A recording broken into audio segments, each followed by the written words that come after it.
Hey everyone, it's Brad and Josh here, and we welcome you back, or for the first time, to We'll Bring the Popcorn, your favorite film and TV podcast. On today's episode, we're going to be reviewing James Gunn's new film Superman, as well as the 6-episode miniseries of Marvel's Ironheart. So I think we're just going to jump straight into it this week with the movie that's breaking the internet right now. We're not going to touch on the stuff they're doing, but it's just losing their minds over this film, and that, of course, is James Gunn's Superman, the brand new DCU kind of kickoff film. We had Creature Commandos that technically kicked it off, but now we've got our first feature film that's part of the DCU, and he did things a little differently with this. This is a Superman film that feels like a comic book brought to life. Like, touch on it briefly, Man of Steel gave us a grittier, darker, more serious Superman, and this is light and airy and funny and goofy and silly, but you got more layers with this Superman because David, I will say he was fantastic. Like, so we didn't get as much of his Clark, but his Superman was layered. You got him emotional. You got him struggling to figure out exactly kind of who he still wants to be, because this isn't an origin story. We start with Superman at the 3-year mark. He's been Superman. He's been out to the world for 3 years now, and he's lost his first battle, and he doesn't really know how to handle that, and it kicks off from there. But I had a lot of fun with this. This was a bright, colorful, fun comic book movie. Yeah, this was unapologetic about the fact that it was a comic book movie, and that was kind of the tone that you feel throughout the film. Like, it's one that embraces the nuances of a comic book story, right? So obviously there's a very huge vocal portion of the internet that seems to take umbrage with anything comic book related, period. But you have, everybody calls them the Snyder Bros, who are like super hardcore. Well, if it's not a Zack Snyder version of this, I have no interest in seeing it. Just relax. Go touch some grass or something. You know what I mean? Talk to a girl. I don't know what to tell you, but like, it's so divisive unnecessarily for this, and I get it. There's an element of superhero fatigue in a lot of cinema right now going on. Like, obviously with Marvel being such an up and down, roller coaster that they've been on when they were the gold standard for a while, and DC just completely lost a lot of favor with a lot of people with the way they've handled a lot of these movies, and quite frankly, Zack Snyder's take on them were a big reason why they kind of fell off a little bit creatively too. So it's kind of a you're darned if you do, darned if you don't situation. But to get that out of the way, on its own merits, this film was fun. We had a good time with it. It has, like you said, it has layers, because you get this version of Superman who, like you said, this isn't an origin story. It's not him just finding out he's Superman and how to deal with that. You jump past all of that to where he's in action and everybody knows, and metahumans are very much a thing in this world that, people will have very strong opinions on. And that's kind of the nature of the DC comic universe, right? There's a portion of humans, obviously led by Lex Luthor, who in this film is played brilliantly by Nicholas Hoult, I may add. Like, he's a fantastic Lex Luthor, and, they're trying to stop metahumans, but in Luthor's case, specifically Superman, because he feels like Superman is the pinnacle of what a metahuman is, and is on this vendetta to turn the world against metahumans, obviously for his own nefarious means and benefits. But that's kind of the through line throughout this whole film, is Luthor's vendetta against Superman in particular, not just all metahumans, but specifically Superman, which is a big thing in their comic book history, where, Superman and Lex Luthor, they're kind of like Batman and the Joker of, Superman's world, right? So it's like the yin and the yang of the two, and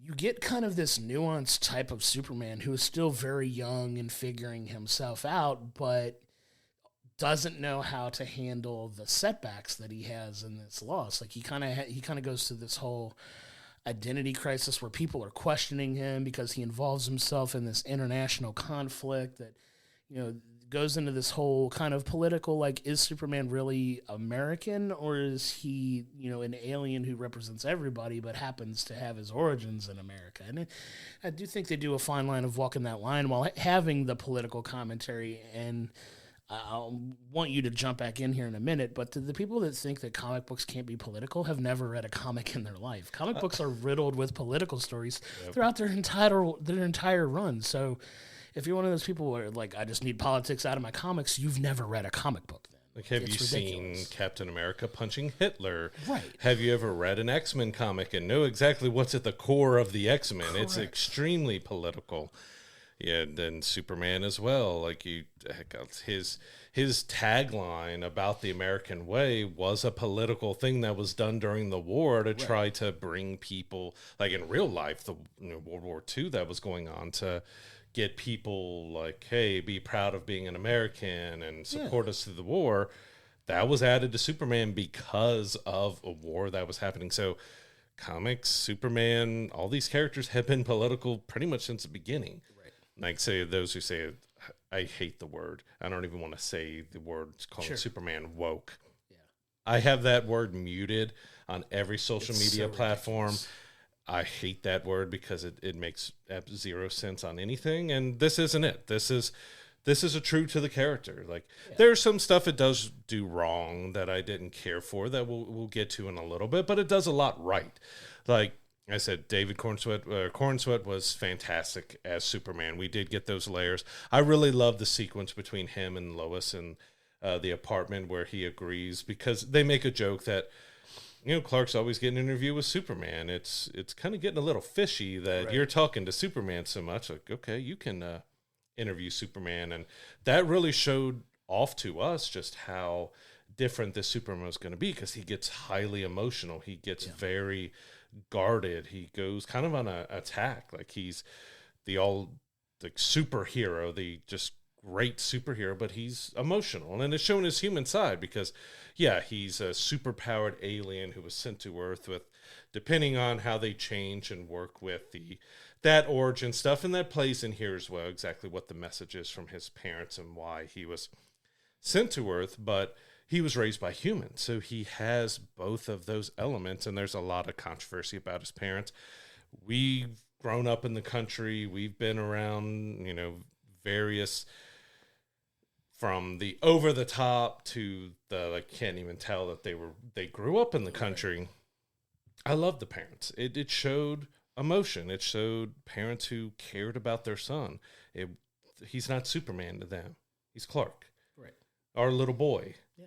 And that's what I really loved about the parents. It was played really well. You have, Ma Kent just screaming at the phone on speakerphone because, let's face it, a lot of people over 60 and 70 trying to use technology, it goes like that most of the time. So I really enjoyed it. I kind of wanted more of them. We got just a little bit of it, which was fun. But, and as you said, Nicholas Hoult was fantastic as Lex. We got a more manic, kind of just genius Lex, because we've got the more, I don't even know what you would call Jesse Eisenberg's Lex. He was maniacal, but you didn't really get to see the genius side as much of that, even though he creates Doomsday and all that other stuff that it went into. This one shows just how Lex has a grip of people and technology and how he has this control, because there's even scenes where he's knocking stuff over and people are scrambling to pick it up, like just showing, you may think it's just a funny throwaway, but it's to show that grip, that strength, that power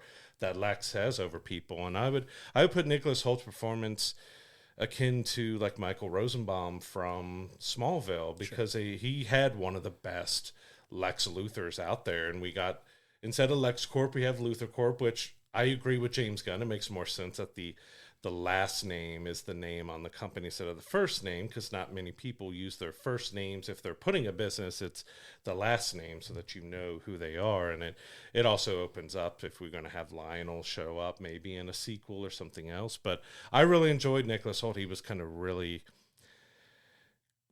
kind of crazy over the top, but controlled, but also a few loose ends and a wire's loose where he's like just kind of at the edge of cracking, and we get to see that crack happen as well. But I also want to give some props to Rachel Brosnahan, who was a fantastic Lois. Like, she was really so good. We didn't get as much of the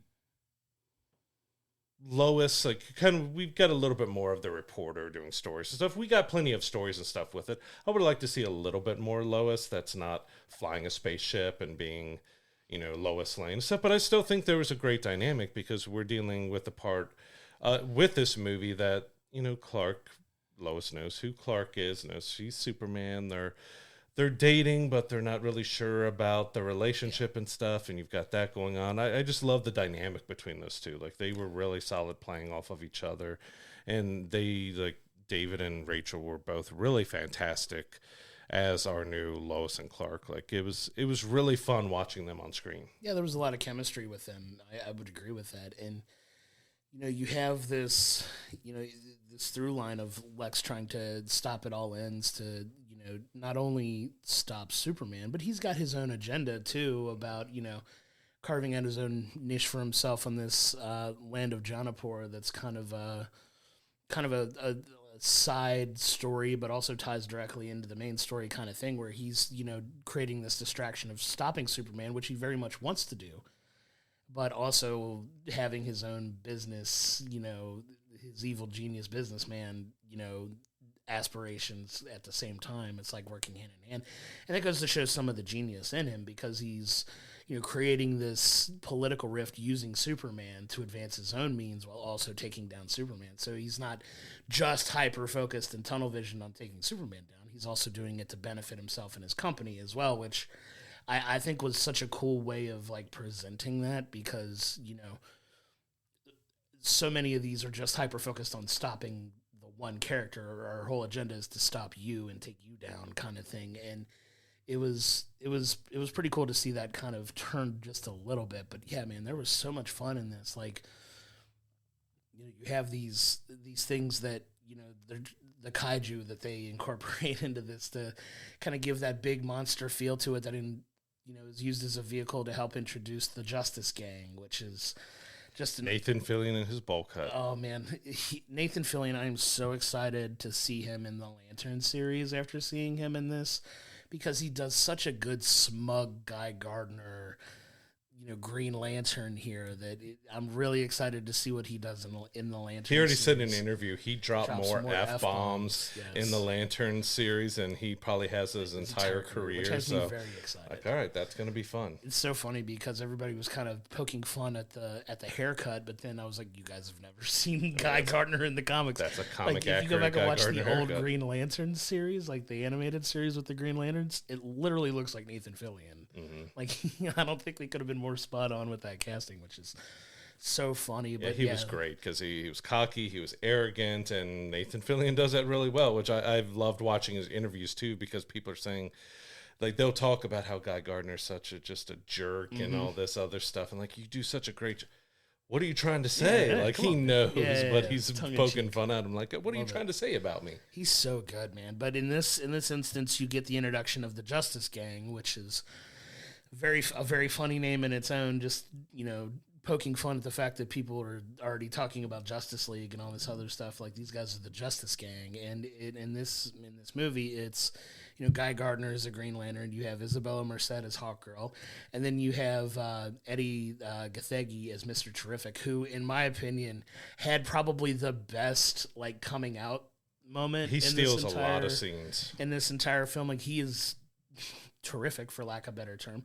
But I love this scene with them trying to go to the pocket dimension and him protecting Lois with that bubble of protection and just going off and fighting all of these people. It was just such a cool and well shot scene that I think James Gunn is very underrated at doing these type of over the top superhero action scenes, because it felt very, I hate to say it, but it's the one point of reference we have for him as far as comic book movies go. It felt very Guardians of the Galaxy-esque with this in its action, which is a good thing. Mm-hmm. And it just shows Mr. Terrific just going off and fighting with the help of his, terrific bots and all of that stuff. And he had a really fun moment. But I want to talk a little bit about, I know we're kind of all over the place with this because there's just so much going on. This film was really just a go. That's a good thing, but a bad thing for this movie that we'll talk about. It is breakneck pace. It was very fast paced with a lot going on, a lot to keep up with, which I kind of appreciate. But we'll get to that in a minute. But I do want to highlight and show some love to the Justice Gang's headquarters, which was our Cincinnati Union Terminal, which was the inspiration for the Justice League that you see in the comics, the iconic building that the Justice League looked like. It is directly based off the Cincinnati Union Terminal at the Museum Center, and they filmed the film here, and it's awesome to see that building. I love that. I said, hi, it's a Union You felt Terminal. everybody in our theater just kind of like, it wasn't like a stand up and cheer moment, but you felt everybody just kind of. It's like a proud like, moment shit, for like, we all everybody in set this up area. Like, hey, it's Union Terminal. Because you have the beautiful like photo or like the shot from the garden up to the building that they kept and really didn't alter in it. And Other it was than adding Hall of Justice. well, I mean, you had to add the name obviously, but like the building was untouched as far as that goes. I didn't think we were going to see inside because a lot of time it was used in the CW series as well, briefly. Very briefly. But you didn't go inside. When we went inside, it was something else. They actually filmed inside and used with kind of minimal changes the inside of Union Terminal as well, which was great to see. Like, because I was expecting, we'll get an exterior shot and then it'll look completely different. It'll be like this big, cold kind of sci-fi corporate looking. No, it's was literally Union how Terminal that building inside. looks like on the inside. We have that gigantic mural, the bright yellows. It's a big Art Deco building. It's a beautiful building. And I'm glad it got shown off really well in the movie. All of that is very much in this film. And if you see the film and if you're curious about it, please come to Cincinnati. Go to the Union Terminal, the Museum Center. It's awesome. It's a beautiful building. It's a really cool museum to go through. And got the OmniMax, so you've got big dome that you can watch educational films and stuff on, which we tried to get a Twister screening on there, and it didn't happen. We didn't get invited to the Superman screening there. We won't hold it against him because we still love the place. He's going to hold it against him. So hold a grudge forever. But yeah, it would have been nice to be invited to that. But I'm curious how they did the screening there as well, because I don't know if they did the OmniMax or if they just set up like a portable screen or something and did something there. But cool. I love seeing that. Like it has been, like you said, through the comics when it was introduced, its Art Deco style was clearly referenced. It was said it was referenced, that it was going to be it, and they stuck to like showing it and having it be that. So hopefully we get a Superman sequel or something. We get a little bit more. Even we get a Justice League movie. Hopefully we see it again in there. So it's just kind of that proud moment for everyone in the area. Like, hey, I've been there with my kids. I've been there as a kid. It's a great museum and a great place. It's beautifully designed, but it's just awesome to see. Like, all right, yeah, it's officially the Hall of Justice in the DCU now. Getting some cinematic love, which hopefully with future projects they utilize that space again, come back through and film, because it wasn't the only place in the city where they did film for this. They did film some stuff downtown that they did use. I was trying to keep an eye out for some of the downtown fighting stuff to see if I kind of recognized the layout of a street or something, but couldn't really pick it up too much. But I know they did film down by like the Red Stadium and down in that area. I kind of want to go back again and watch it and see if I can pick up on some of the It's kind of a mashup because they did a lot of it in Cleveland also, and they mashed up with Cincinnati and a few other places as well. So Metropolis is a big mashup of several different cities, because we did kind of get the Cincinnati skyline a little bit, but we also got the Cleveland skyline. Like it's a pretty big mashup of a few cities. And of course they used the Guardians ballpark for the stadium fight. Great American Ballpark. Bad move, James Gunn. No, I'm just kidding. It is, I think, aesthetically a nice. You could have had Superman pick up one of the water wheels at the Great American Bar, or smokestack from Great American Ballpark, and beat the engineer with it. That would have been perfect. Yeah, it would have been great timing for it. But just call us for the Superman 2. Like, we got ideas. We got ideas for days. But yeah, getting back to the film, like we're going through all of this stuff. Like I said, we talked about characters that we love, and we've gotten this far into the review, and we haven't talked about what a lot of people are really raving about the film coming out of it.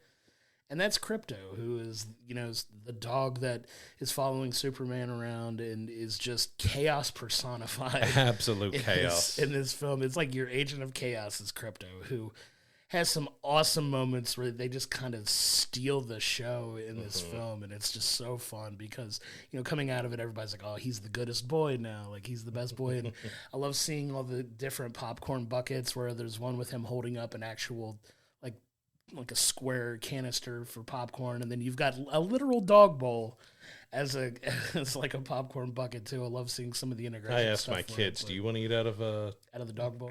Out of the dog bowl? And no. That was funny. I loved seeing your daughter's reaction to this film too, because it was a lot of fun. And Crypto was a super big highlight in it. And we get a couple fun cameos too. Like we get I don't want to spoil that for people who haven't gone and seen it, but There's a couple other DC cameos that you get in this film, very briefly, but Marvel cameos.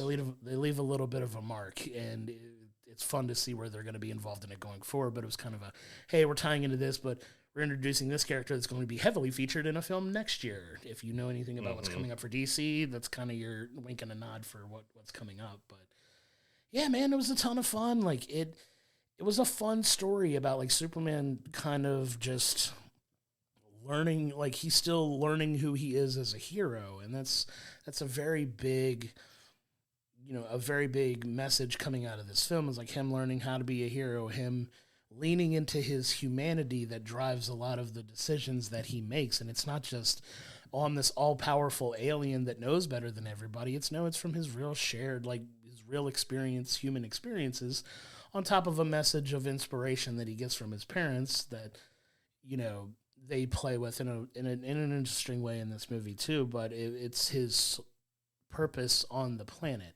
And it's a really cool, like, way of showing that heart to Superman that I think they do a really good job of capturing here. Yeah, and while we've shown a lot of praise and stuff for the movie, I think we do need to talk about a few items that didn't work for us. So for me, like, we briefly touched on it here. It is a breakneck pace. Like, I enjoyed it. It didn't really bother me that much, but it didn't leave a whole lot of time to breathe. It's just going from one piece to another, to another, to another. And even though I enjoyed it, it's very comic booky. So if you're not prepared for that, it could throw you off a little, because you have a kaiju that starts off as a baby and goes, becomes really huge and stuff, which is very different than we haven't really. I mean, we've had Doomsday and other type of creatures show up, but we really haven't had like a kaiju that he has to fight.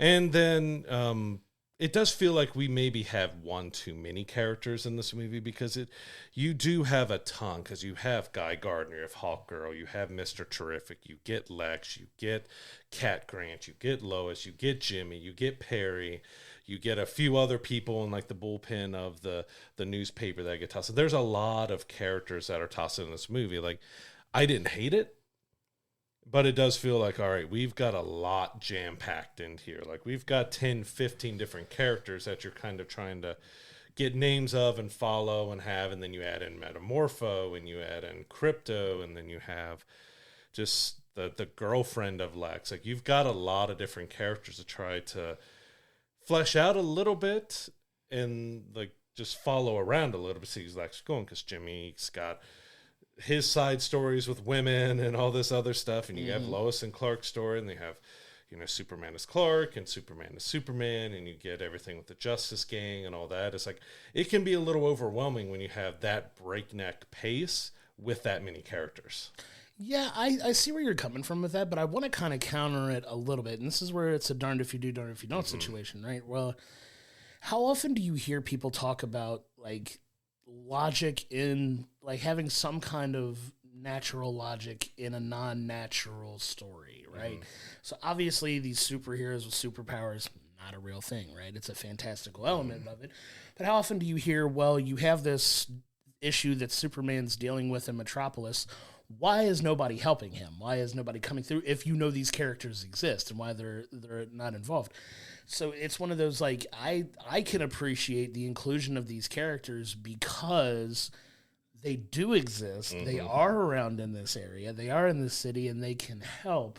So I think they do a fine job of keeping those characters around and giving you just a little bit of a teaser into who they are and what they're about, whilst still keeping the focus on Superman. But you have these people around it, and that kind of makes sense for the story that they're telling, right? It's like, you need to know that these characters exist, and it's not just Superman on an island by himself in this major metropolitan city, right? Especially when you're jumping 3 years into him being Superman. By now, he's had to have ran into other people. And they make it clear that the world knows that metahumans exist and that Superman's not the only one. So they kind of set you up for that expectation at the beginning of the film that it's like, hey, the world knows about metahumans now. Obviously, that means Superman's not the only one. So they set that expectation up for you literally at the beginning of the film, and they say the world knows about these people are around, so it makes sense for these people to be involved. Because so often you see it, and Marvel's terrible about this in some ways, where it's just like, oh, this is a Captain America story. Well, Captain's got one or two people that can help him.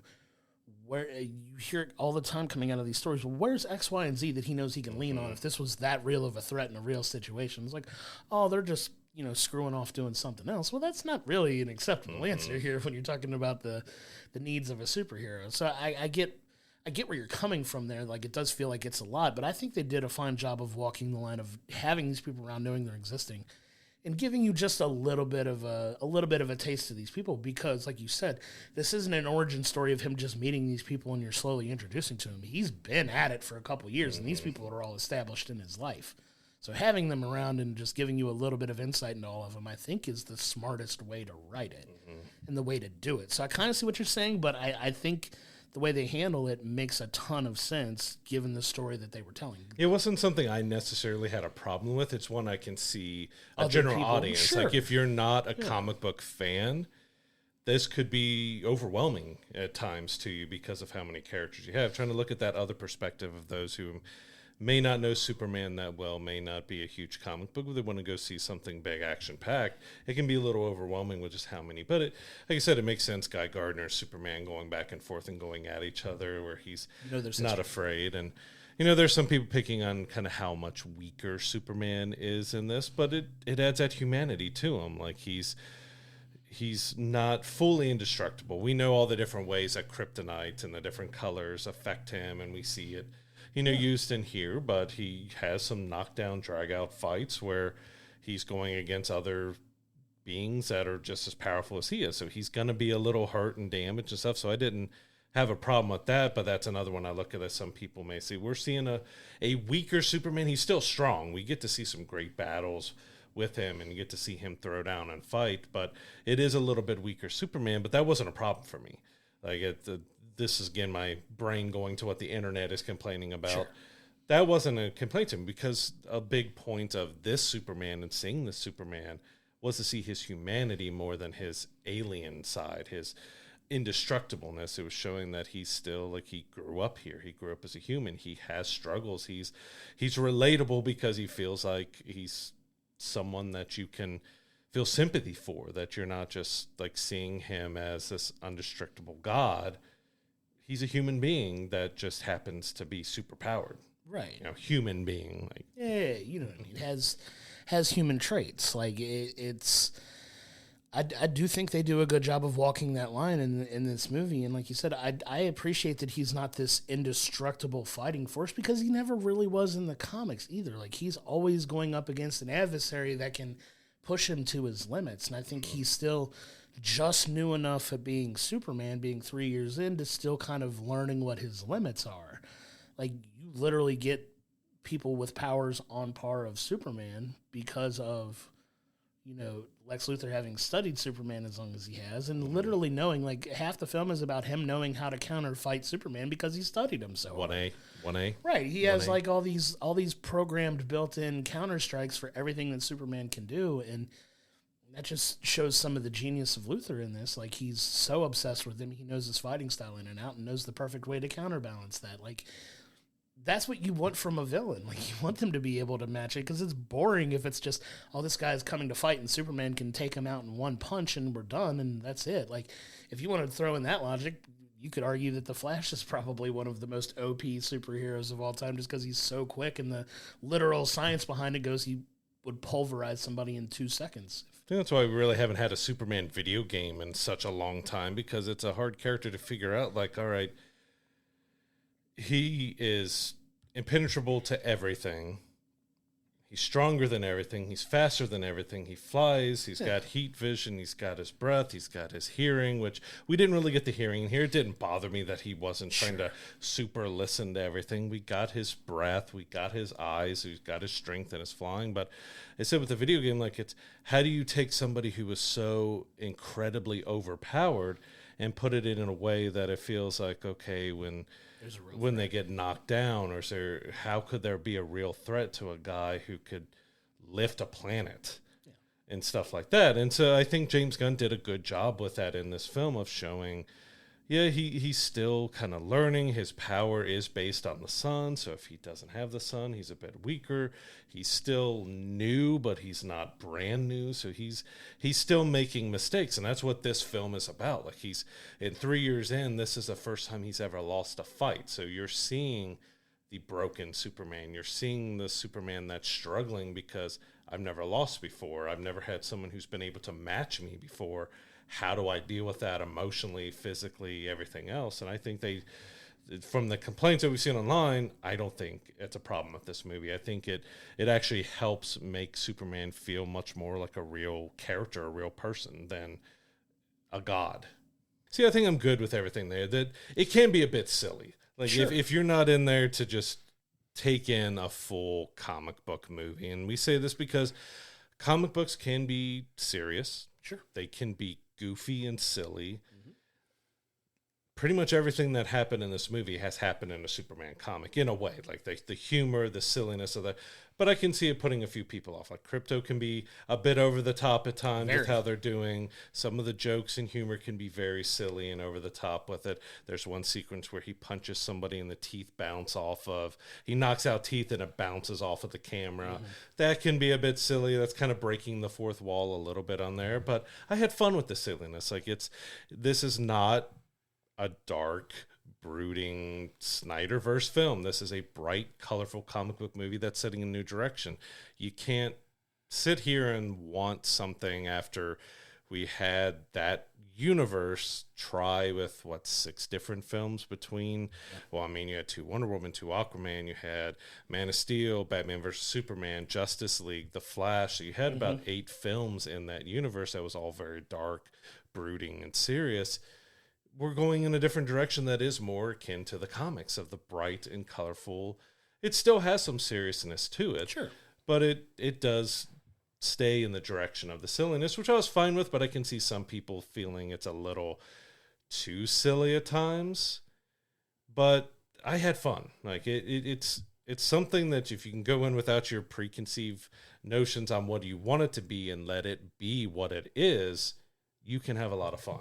Yeah, I couldn't agree more. Like I said, we started at the very beginning of this saying, like, it's a comic book movie that's unapologetically a comic book type movie. Like, all of the praise that I've seen about this film coming out of it echoes that exact same sentiment. Like, it feels like it's comic book, coded. Like, it feels like it's something that I would read on a page and you're putting it in motion in real life. And that's where you see the people that are really loving comics and fans of comic books that are passionate about the genre are really loving this. And the people that don't like it are not liking it for different reasons. Either you were a super hardcore fan of the Snyder stuff, and I didn't hate the Snyderverse stuff as much as a lot of people did. No, I enjoyed it. I wasn't as hardcore as into it as as other people were as well, but this has never once tried to compare itself to that, and you see it coming through that it's like a brighter take on it, a more optimistic look at a superhero film. And the one thing that I really appreciate about what James Gunn is trying to do so far, because there was a lot of things hinging on this being very successful, and I have not had a chance or had the desire to look at the box office trends. And domestically right now, it's looking about 125 to 150 million domestically. Fantastic. It's looking to 250 to maybe even up to possibly 300, depending on how it goes. Like word of mouth has been so positive that they said ticket sales have increased globally. So they haven't really, at the time of our recording here, they haven't released everything. But right now they're projected. It's made over 100 million domestically already. So sure. It's done fairly well. I love that, and I love to see that. And it's and I don't know where I was going with that, but like it's one of those things like give it a chance. Just give it a chance, because whatever you think it's going to be or whatever you think you saw from the trailers, it's so much better than what the trailers gave us, in my opinion. Like it's a much, much better film in that sense. Like it has heart, it has humor, it has, a good story across. Like people that go into it with these preconceived notions like, oh, it's going to be political and I want that. And that's fine. Like you don't have to, but stop watching comic book movies if you don't want political messages in your comic book movies, because it's a literally all about... What isn't political anymore, political, even though I hate politics? Yeah, everything's... What isn't political anymore? Everything's politicized at this point, and it's so much fun. But the one thing I'm appreciating that James Gunn is talking about tonally from his stories is he's leaving... Like, he really wanted to do all hands on the Superman film, but you're going to see in future projects, like, they're going to be tonally different from each other, and it's not going to be one note across all of the films, which, for lack of a better term, the Snyder films were, like you said, in that dark brooding, a little bit of humor mixed in here and there, just a splash of it to not be so serious that it's almost emo to a point, but, like, it's going to be tonally different in every one of them. And he's come out and said that. He's like, hey, we wanted this Superman film to be positive and optimistic and bright and colorful. They're coming right back with a Clayface film that we've talked about before that's going to be a body horror, dark tonal film. Rated R. He's letting these people that are creating these films in this universe tell the style of stories that they want to tell, because there are other DC comic properties that do, skew on the darker side and the more grittier, darker, much more serious tones, and they're going to have opportunities for those stories too, and they can all intertwine and work together and make ways. And I'm not going to lie, man, based on what we've gotten from Superman, I think the future is a little bit brighter for DC at this point based on what we have kicking off for it here, because like you said, Superman is supposed to be the cheesy cookie cutter, like Captain America-esque equivalent in the DC universe, obviously significantly stronger than Cap was, but having that same heart where they have that strong moral, base where they're still going to mess up and make mistakes, but they learn and they grow. And, that's kind of at the heart of what this is. And, you're going to have your time for your darker and grittier stories. Those are coming. Like, you're going to get a variety. Eventually we'll get the Batman Part 2. Sure. In 2040, when, Robert Pattinson can actually be Batman Beyond, it might just be Batman 2, Batman Beyond at that point, where he's old man Bruce Wayne, but that's neither here nor there, but that's not really a James Gunn hold up at that point. But I'm excited for the future of DC, and I was hoping that would be the case when I came out of this, because you and I were both very, for lack of a better, apprehensive going into this film. We're like, man, I really want this to do well, because I really think that if this is successful, it's going to push Marvel I think it'll push Marvel to start upping their game a little bit too. Yeah, if DC does well, that helps Marvel, because they have to look at it and realize, okay, we got to do better. We got to change things up. We have to match what they're throwing out there. It's good for them to both be good at the same time. Healthy competition is what we all want and what we all deserve as fans of comics. You don't have to be tribalistic from one to the other. That's very much a thing in comic books, where you're either heavy. I love both, because I love the genre and I love, the intricacies and the storytelling. So they have very strong similarities, but also very strong differences too. And I like it, and I can appreciate them both for what they are. But yeah, man, give whatever you think you've heard or read about this movie, go form your own opinion. We can't stress that enough. We talk about it all the time here, where we don't go and really look at reviews before going and seeing a film. One, we try to see films as early as we possibly can, just because we don't want to be flooded with spoilers and reviews and all this other negative stigma around a film that can hinder our experience going to see it. But we still want to go form our own opinions. We see buzz about films that are like, oh, I'm not hearing the best things about this. And then we go and we're like, yeah, it was justified. Or, man, what are these people talking about? Like, we go and form our own opinions, and that's what we do here. Yeah, a lot of times we do tend to skew more towards the positive side, and TikTok loves telling us about that. Shout out to the people that watch our TikTok videos. But, hi, trolls. Yeah, love you too. But we tend to find that we get more entertainment out of our films by not going with these preconceived notions, like going in with a clear mind and an open mind and kind of absorbing the tales of what they were. Like we said, there were some things that didn't work very well with Superman, but there were a lot that did. And like, obviously we've been praising the film. I'm not going to give it a 10. We'll get to our ranking here in a second, but I'm not going to give it a 10, but I'm not going to give it a 5. Like, some people are like, oh, this movie was trash. Like, did you go see it? Like, it's the worst Superman movie ever made. No, if you're being objective, no, it's not. No, Superman 3, for the love of God. 3 and 4. 3, like, 4 how can you put anything too. below 3 and Superman 3 and 4? It ain't that. Like, don't worry about that. But like, we try to talk about the things that we appreciate about a film coming out of it, and we'll knock it if there's things we didn't like about it, but I'm struggling to find a ton of things that I really disliked about the film, honestly, because it's subjectively, to me, really solid. Yeah, and they said, we've always pushed to make up your own mind with stuff. If you had interest to see it, don't let one negative review or the toxicity online keep you from seeing something, because you could miss out on something that you could really have a lot of fun with. There's some people who will hate things no matter what because of their political views or their views on other stuff that they're just going to hate. Yeah. If you had any interest, go check it out. You have potential to have a lot of fun with it. No one is ever going to like everything 100%. Nothing in this world is 100% loved, liked, or praised. It's just never going to happen. Right. Doesn't matter what it is. There's nothing that's 100%. Go have fun with it. It's a fun superhero movie.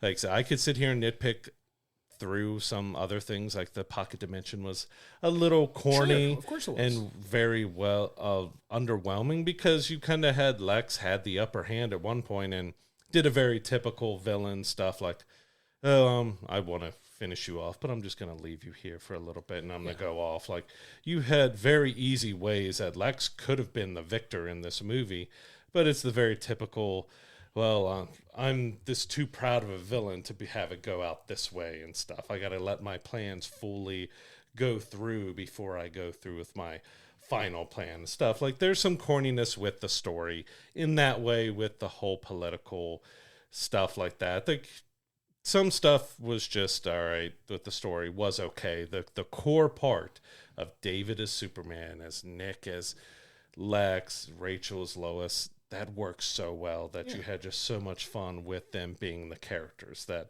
the few shortcomings of the story and how they handled some things didn't really matter, because I was having so much fun with it. Yeah, and at that point, it's just it all comes down to preference, like you said. Like, there's things we could take the time to really dive in and nitpick about the film that maybe could have been tweaked a little bit here and there. But at the end of the day, for us, it's not something that really takes away from our total enjoyment of the film. And with the message that it tells, and the overall presentation of these characters in this story was done in such a wonderful way that I think far significantly outweighs any nitpicking we can do about it. It's going to keep us from giving it a perfect score, obviously, and it'll probably knock it down just a little bit for us, but I think it's much better and much more positive for us to talk about the things that did work about the movie for us. We can be realistic about some of the things that could have been tweaked here or there, done a little bit better, but I don't think that's as productive, and we like to talk about positive things as opposed to just leaning into so much negativity, which is like 99.9% of the internet anyway. We don't like to do that. If a film is so bad that the negatives far outweigh the positives, we talk about that too. Go see how much we've skewered a film like Madam Web, how much we just couldn't stand that film. I can't even remember the name anymore, the Mark Wahlberg flight film that I've tried to block from my memory. Completely forgot it existed. Go watch that review and see what we thought of it. We laid into it. Like, we're not here shilling or hyping up. Like, we're being realistic as comic book fans of this genre, of action, everything else. Like, it had far more positives than it did negatives. Yeah, and that's going to go into our rankings that we're getting ready to jump into when we finally rate this film like we always do every week. And I think that, like we said, those positives are going to so outweigh the negatives here that it's going to lean into us giving it a positive score. So in the end, Superman, the new James Gunn film, it is a really fun take on a comic book film that's unapologetically a comic book film, right? It's a fun, fast, very fast-paced film about, Superman, not an origin story, but it's him still learning and making mistakes and finding out who he is and having his humanity help propel him forward to become the best version of himself. And I think that's the heart and the strong point of the story. There's phenomenal performances throughout this. The writing overall was really, really solid, really above average. I'm going to give Superman an 8.5. Like, it holds up that well for me. There are things that I can nitpick about that'll take it down a little bit for me. Like you said, it could have taken a little bit of a breath here and there. Some of the use of, like, the pocket dimension and other things like that felt a little forced and a little stifled. Like, it didn't work the best for me. And some of the whole scenes in the pocket dimension, probably not the best in the film, but it takes it down a little bit for me. But at the heart of it, man, you get Superman in his splendor as, the the do-gooder superhero kind of Captain America equivalent of the DC universe here, where, he's the beacon of hope and positivity and things that worked so well in this film. I'm giving it an 8.5 for that reason. Like you said, it's not a perfect movie, but it is so much fun that the positives of this movie far outweigh any little nitpicks I could have for it. Yeah, Superman is a bright, bold, colorful, fun comic book movie that is a comic book movie. It's not trying to fully ground him in reality. It's taking the absurdness and the craziness and the overtopness that is most comic book stories and going with it. And it works really well. David is fantastic as Superman. We didn't get as much of his Clark as I would like to see. I would like to see a little bit more of his Clark, because you did kind of get the bumbling bit of Clark, and we get a little more lore with how people don't recognize him and everything else too. Rachel was fantastic as Lois. Nicholas Hoult was a great Lex. I want to see more of him. It was a fun movie. It does have some problems. Like I said, you mentioned breakneck pace, maybe a little too many characters thrown in there at times. Could be you just didn't allow all of them to get their moment. It's like Hawk Girl. I think she got kind of the shorter end of the straw on this. She didn't get as much to do in this film, and you had some others like Cat Grant and others that was just kind of there to say the characters there. But yeah, it's a big, bold, fun comic book movie that I'm giving an 8.5 as well. Like it had a few issues with the story, had a few issues with its pacing, could have been a little longer to allow it to breathe. But overall, I had such a great time watching Superman on the big screen, and this is probably one of the best comic book movies we've had in years. I would agree with that. Like it's something that a big thing for me in my ranking is rewatchability. Do I want to go back and dive into it? And the answer for this is 100% yes. Like, I want to go back and watch it again now that I've seen the film. I want to go back and look at some more of the layers and the things that I can nitpick. And that's a good thing for me for a film is, like, I want to go back and see what I may have missed, see if I was so hyper-focused on the story and how everything was working to kind of pick up on some of the subtle nuances that people like to throw into their films and look for some of those Easter eggs that I'm not necessarily looking for in my first watch of it and paying as deep enough attention to look for, oh, this is this obscure reference to a comic book here. I can do that on my second watch. And there's a lot of voice cameos in here that 100%. You may not have recognized, because there's so many people from Marvel and DC that did voices or appearances in here that you may not, you probably gloss over on the first watch. Sure, and that's the point of me going back and watching it a second time, is to kind of pick up on some of those subtleties that I didn't see, because I am so hyper-focused on the story that it's trying to tell, and, making mental notes while we're watching it and things like that, because, we're going to talk about it here, but, man, it's just, you could feel the energy of positivity coming out of the theater when people were done watching it that you don't always get coming out of a film, because sometimes you go, I don't really know how I felt about it yet. I need to go take it. You just felt an overwhelming sense of positivity. You tell our entire theater had a lot of fun. Yeah, like it just had a great time. The laughs made people laugh. Everybody loves Crypto coming out of it. Like, maybe not everybody, but most people have a generally favorable, positive look on Crypto. Crypto is very chaotic. We had a few kid reactions too, because there's just a couple things that happened in Crypto and other things you hear a kid like, oh no, screaming out in the theater. Like they even, and that's what's important too, like those of us who've been with Superman for a while, of course, the character has been around since the 1930s, 1940s and stuff. That, and of course, the first Superman movies were in the 70s.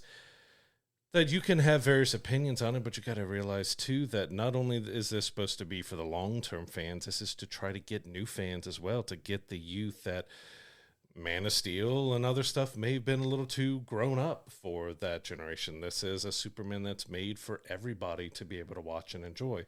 There's some language or some violence and everything else, but it's made to, because it's got to try to capture the youth. It's got to try to capture the 8, 9, 10-year-olds all the way up through the 50, 60, 70-year-olds who've been with it from almost the beginning. Like it's there's some stuff that's for us, and there's some stuff for the kids as well. So you've got to look at it that way. But yeah, I left the theater thinking, all right, do I go back and am I coming back to the theaters to watch this? Because like, when can I find time to get back to theaters? Because I kind of want to come see it in theaters again, because I had that much enjoyment out of it. I love that too, and I had the same thoughts for myself. I'm like, man, if I could carve out time at like a Saturday morning or something like that to go just check it out again and just go and enjoy it and have fun with it. But I would be remiss if I didn't, before we move on to our next review, one of my favorite scenes in this is the Guy Gardner scene where he goes to the front lines of the battle and he goes to help save the kid, and his use of the lantern there, where he's taking off all of these guys,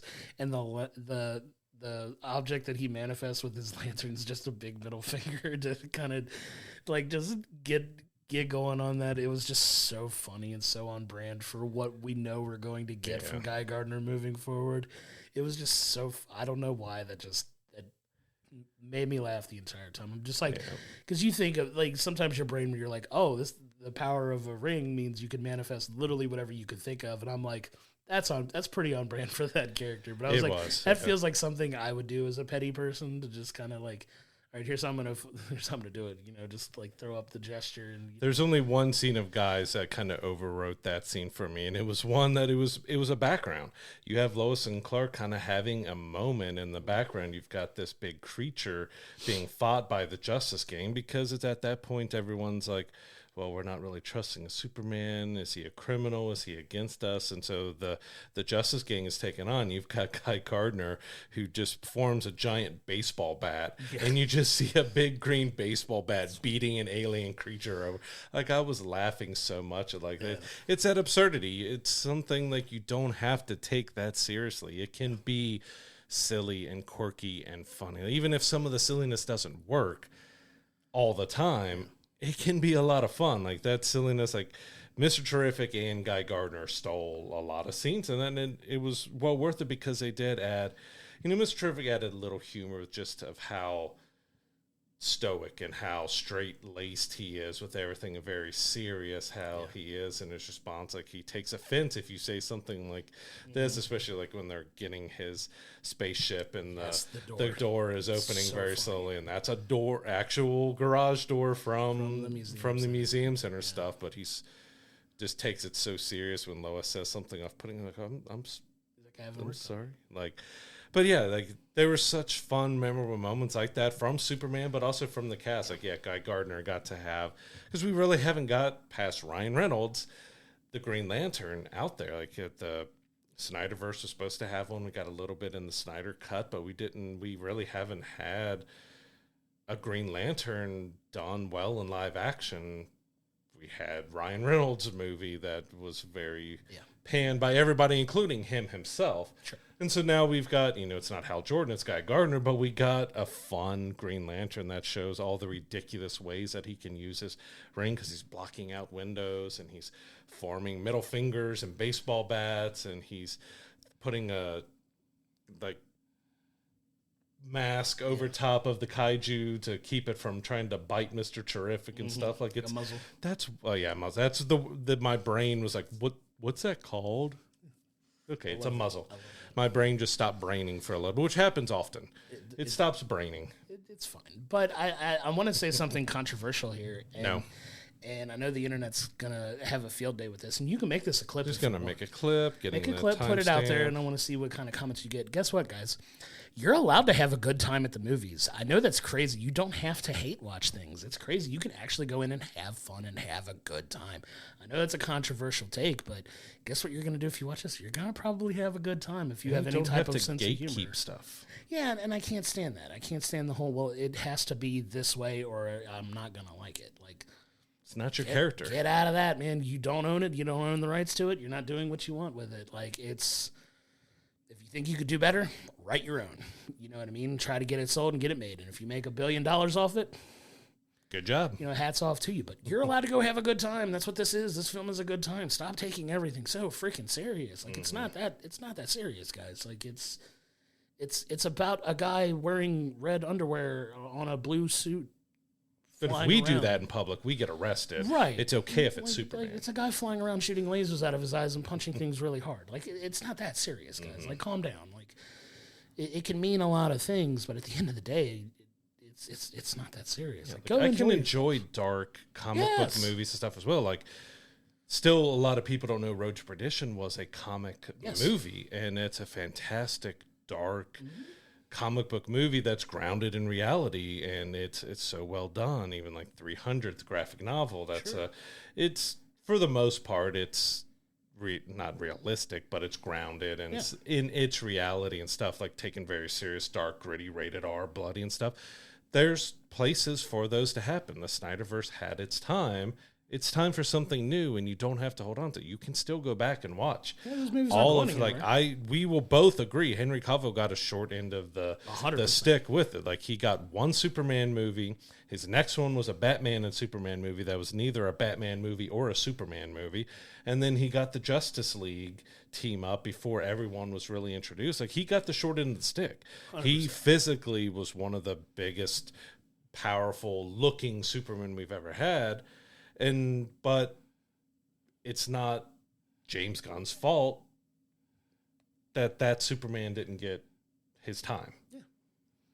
He could have brought Henry back, but then if he brought him back in this bright, colorful, then they would be complaining like, well, why'd you change the Superman? Like, there was no winning about being able to keep Henry Cavill's Superman going anymore. Like, It was, unfortunately, met its end. Of course, he showed up at the end of Black Adam, and everyone's excited, and I love seeing him as Superman, but his time had run out. Just like, as much as I love Tobey Maguire's Spider-Man and stuff, he got his 3 films and moved on to Andrew. I loved Andrew in it, but his films weren't very good. Sure.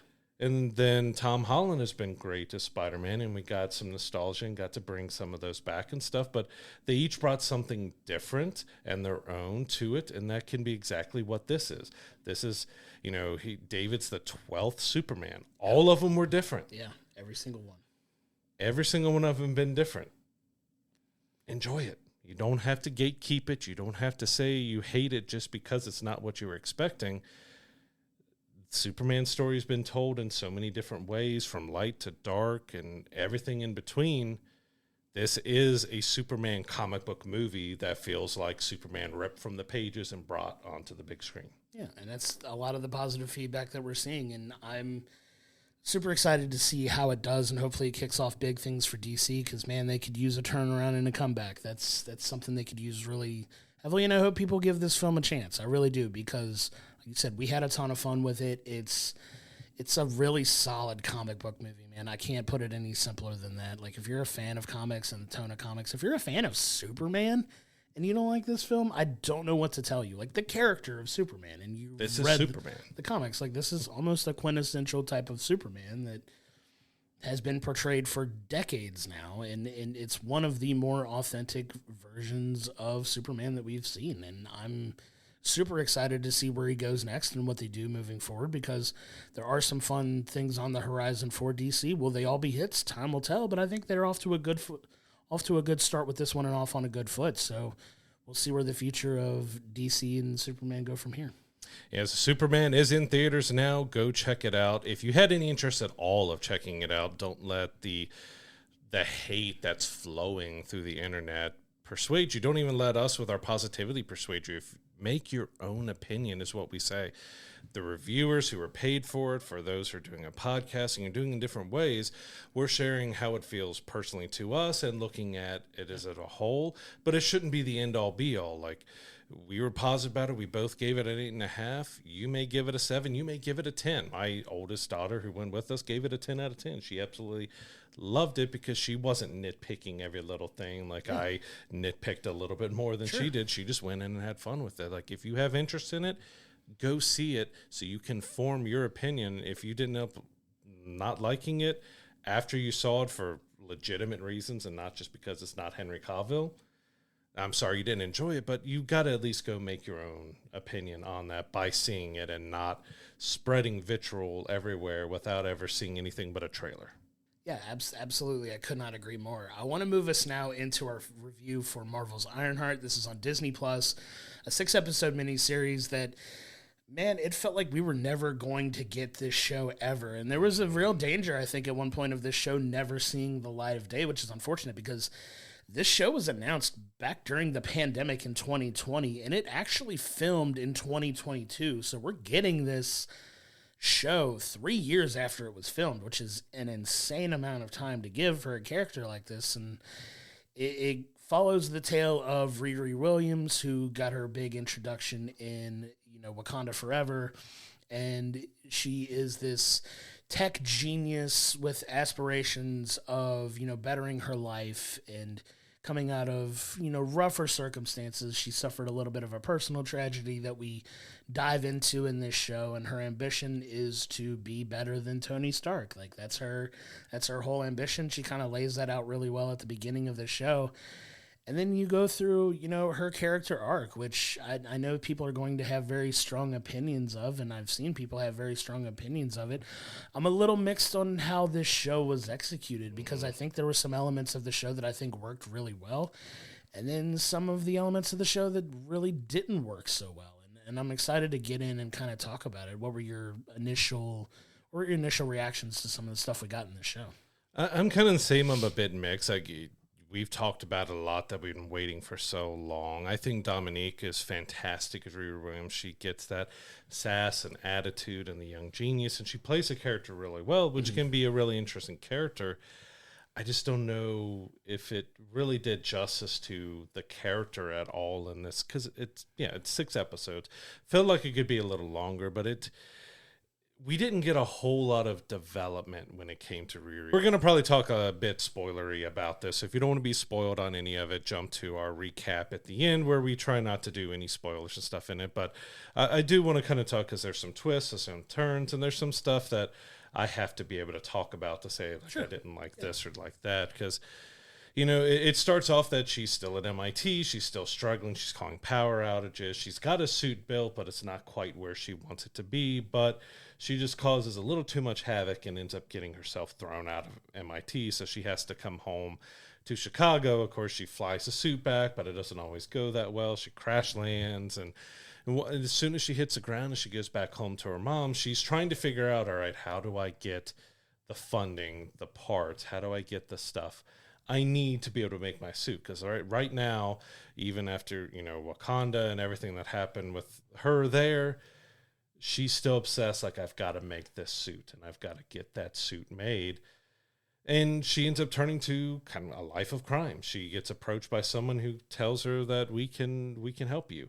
We can get you the funding, get you the money. And that's kind of where I feel it was actually kind of the weakest with it. Like, you've got this young girl who's kind of obsessed with making the suit, and we do get to find the reasons why. It takes a little bit too long to me to get to the exact reason why she's doing it. But when you really think by the end of this series of what they've done with her character, she really didn't get any growth.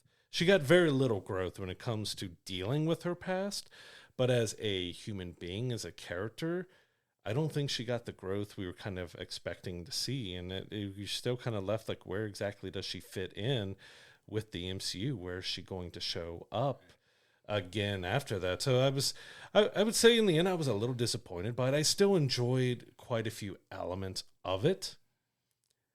But it still felt like going back to it being announced in 2020, filmed in 2022. That was kind of in the middle of the mess that Marvel was, that they weren't sure what they were doing with these characters. And it was very clear, and even James Gunn has spoken out about it, that Marvel and Disney, the head honchos, were like, we just need to crank out more. We need more.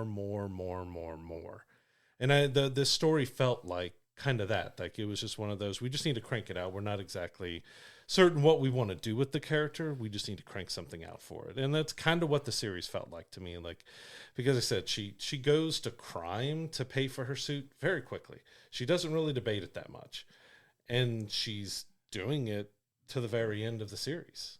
So, like, you don't see a hero almost in Riri. You see a very young girl, which I get. That's very emotional. That's very self-centered, very focused on something, but I don't think she got the growth that they think they gave us out of the character. Yeah, I agree, man. Like, you get a very little progression with the character. Like, she's a woman who's has struggles with her decisions, right?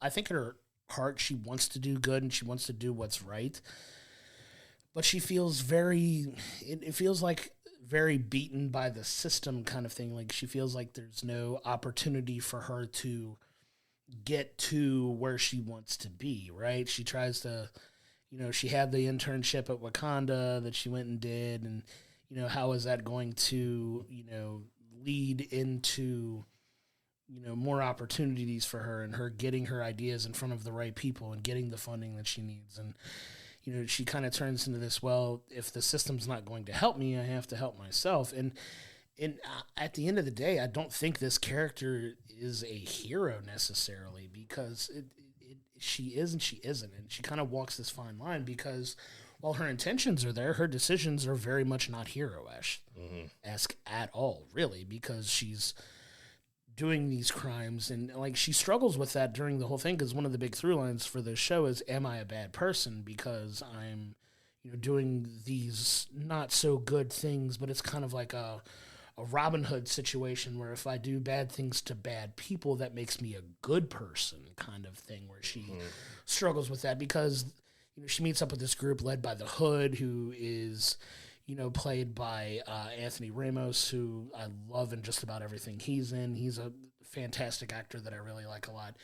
And, his group is, he has his own journey that he goes on in this as well, which I think is one of the stronger points. And he's one of the more interesting type of villains, grounded villains that they have in Marvel at the moment, which... we'll see what's going on with him, and if they have plans to advance beyond that, based on where they leave the series here. And his whole thing is, I'm attacking these people who have too much already to kind of help us out, kind of thing. It's like a very modern Robin Hood type situation, which is funny because his character's name is the Hood, but.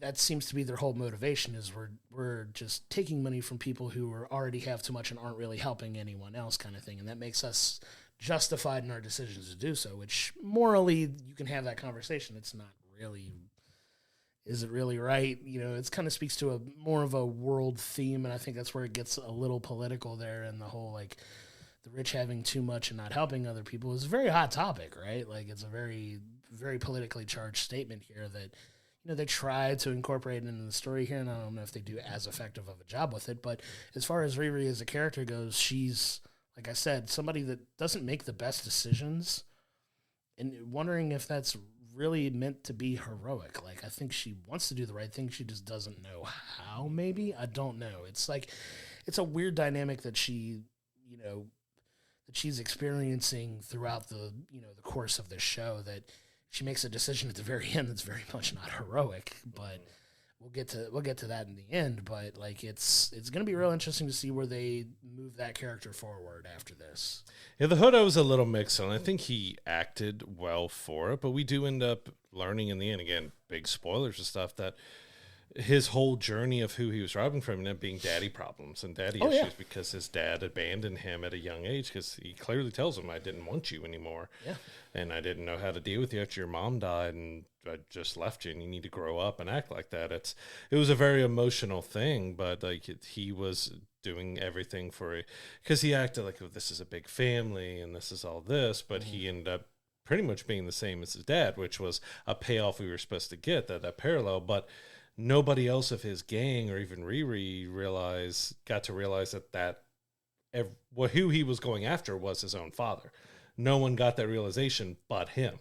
So there wasn't as big as a payoff to me with that story, because only he got that realization and no one else did. And it was, especially his powers. Like, I don't know the Hood as well, but it just, like, he's curving bullets when he shoots and stuff. Like, he's got magic, but everything kind of boiled down to him turning invisible and curving bullets, which just felt like you're not going as mystical, magical as you potentially could have gone with him. And like I said, not knowing the character that well, it felt a little bit like, okay, how are they really supposed to be fearing or leading, going under this guy? Like, they know he has these powers, but he takes his cape off. They've taken it before. They could have easily kind of stopped him. And that's also where it loses a little bit, is because we get to a point where Riri knows that she needs to stop him. And she needs to figure out exactly how he's getting his powers. So she comes up with this, that she needs to be able to get the cloak, or at least a piece of the cloak. And that's kind of where it lost me a little bit, because yeah, I get that. and I'll go back a little bit after I go on this, but she's able to cut a piece off and she's able to take it to someone else and learn about the magic properties. But then we jump forward where she decides she needs to destroy it. So she's using that piece of cloth to figure out how to destroy. She's trying everything and she can't destroy it. Like, she cut it extremely easily with a laser, but she can't destroy it past that. Like, if it can be cut by a laser, then heat and other things can destroy it, but blowing it up, other stuff, or which she didn't try again, we'll just dice it up with a bunch of lasers and stuff. Like, it kind of lost me with that. Like, well, yeah, it's indestructible. We can't destroy the hood, even though I cut a piece off of it. Like, you kind of just like, okay, really? That's kind of what you did with that? Like, she can cut a piece off easily, but she can't destroy it. I get what you're saying, but I think it's nitpicky. But I get what you're saying, but I think going back to the hood, like, I think that's what makes him more relatable. Is, you know, he was abandoned by the people that were responsible for his upbringing. Like, he lost his mother, and this goes to speak to a deeper, like, a deeper societal question, even of like, do circumstances around your upbringing influence who you become as a person? And that's like, you know, hey, he suffered this very traumatic event, losing his mother, and then is completely abandoned by his father. And I think that makes him a little bit more relatable in like why he has such a vengeful, revengeful nature about him, to where he's not getting the help that he could have had his dad been around to, you know, lead that in. That's leading him to, you know, get desperate and, you know, make the deal with the devil that he makes to get his magical abilities. And, you know, I like that they kind of tiptoe around a little bit of the dark mystical arts stuff that you really have only gotten from Doctor Strange at this point. And you start dealing with more people who have, you know, ties to Kamar-Taj, because Kamar-Taj gets mentioned in here, like a little bit more magical, diving into the mystic arts. Agatha, we've had Agatha with the dark arts and stuff. Yeah, too. so you've done very little with that, but you dive a little bit more into it, and there's more people that are involved that know about it, and you know, there's some fun stuff that they do with that by the end, but yeah, it's kind of an up and down series. Like, it has its highlights, it has its lowlights. Like, there's stuff in it that works, stuff in it that doesn't. And one thing that really frustrated me about this was apparently a decision from the studio, and maybe not even necessarily the person that made the series, was the inclusion of a character by the end that people have been clamoring for ever since WandaVision became a thing and you started to dabble into that dark mystical arts stuff. And I'm gonna lean spoiler heavy in here, but you get the debut of Mephisto, who is somebody who has been